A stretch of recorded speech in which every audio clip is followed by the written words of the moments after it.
guys, welcome to my channel. I bet you're wondering what I'm going to chat about today. Well, I don't have a project to show you. I've got a few that are kind of midstream. So what I thought I would do is show you the projects that I worked on last year. This is the only blanket that I made last year.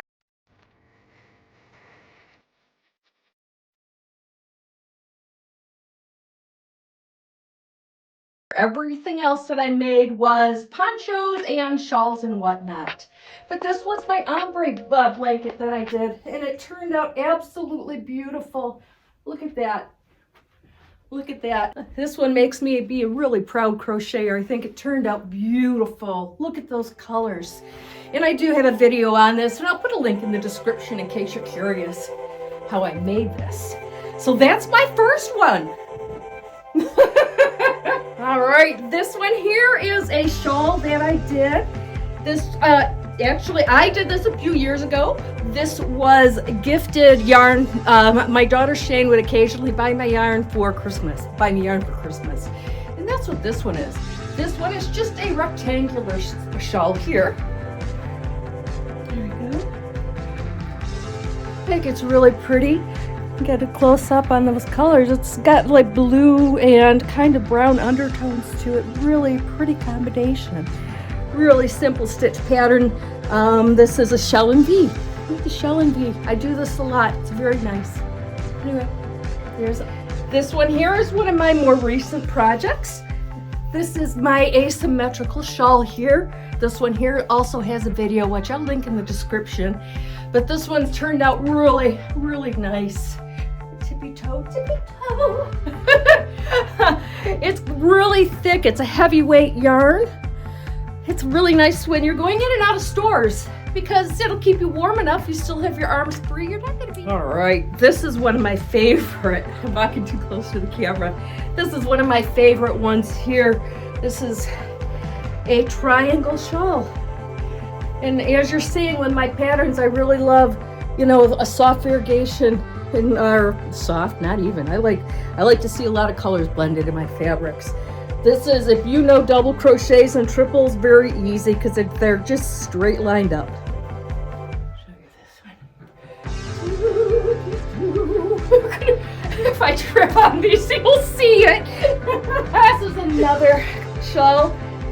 I did a video also where I did 3 shawls, exactly the same, different yarns to compare what they look like. This is the green one. This is one of my favorites. I love this yarn. I made a beautiful shawl, hexagon shawl for my mom with this. Loved it so much I had to make one for myself. Here's a close-up. Look at how pretty. This yarn here was a gift from a few years ago. This much like the other one I showed you there is just a basic rectangle. Like that. Beautiful. Beautiful. What kind of pattern is this? This is like a 3-row repeat. You see it there? It's kind of fun to review all of these. I really, you know, they sit in a pile. I don't do a whole lot with them. So it's kind of fun to play dress up for you guys. This was another one of the 3 that I did with the same pattern.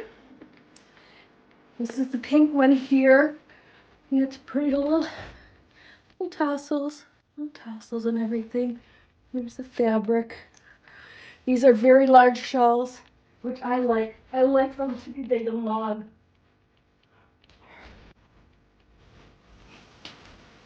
This shawl here I made, this is more of a decorative shawl. This is not something that I think you would use to stay warm when looking at the floor. With all of my shawls, what I've done is I create these little pockets in the seam. You see that? And I have one on this side too.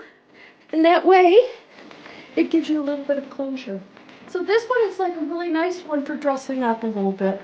You know, a little accessory to your outfit. Yeah, and it's nice because it's a super heavyweight chenille or whatever they call it yarn. And so it has a very huggy feeling over the shoulders, like it's not going to slide out. So this is a win. This one here is another rectangle shawl. This was yarn also that was gifted from my daughter Shane. I have 3 shawls that I made with her gifts. So this is the pattern here. Isn't it pretty, huh? Yeah. That's my Rob Zombie t-shirt underneath. Look how pretty that turned out, right? Too bad I just don't wear these more often when you work at home, right? This one is my very first granny square shrug. And actually, I'm going to make sure. One thing I do is, this is the seam when it's exposed. I always turn it inside out because I like when it's blended and it doesn't stand out. I like when it's a little bit more hitty. So anyway, there we go. It's nice now that it's January and cool because I'm actually able to use this now. I made this in August, and there is no way I was going to wear it then. Look at it! Look at it! Look at it! Look at it! Ooh, ooh, ooh. And that's all for my shrugs. But I do have a bonus one to show you guys. Hold on, check this out. This one here. This one here celebrates a very important moment in women's let's just say this is Martha's coming home crocheted poncho. You know, I admit I was a Martha Stewart fan. You know, I loved the way that she was organized, will still do, and I didn't mind that she did business like a man. If she got caught doing something, it's not my problem, whatever. But the people that she was in jail with had made a shawl for her, and she wore the shawl when she was finally released from jail. And so, of course, it went out and they marketed it. There was a denim blue one, and there was this rose, you can call it rose. It's got a little orangey yellow. I had to have it. So this is my Martha Stewart poncho. Look at it. It's still beautiful. I never wear it though, but I just sit there and I look at it and I'm like, oh, Martha. I admit it, I loved that show that she had on Netflix. I found that to be very entertaining. She was so upset her husband cheated on her, but yet she cheated on him. Whatever, live your own. Anyway, that's it. Just something short and sweet, a little dancing left in the room here. One shot, no takes. Thank you for watching, guys. Have a good day.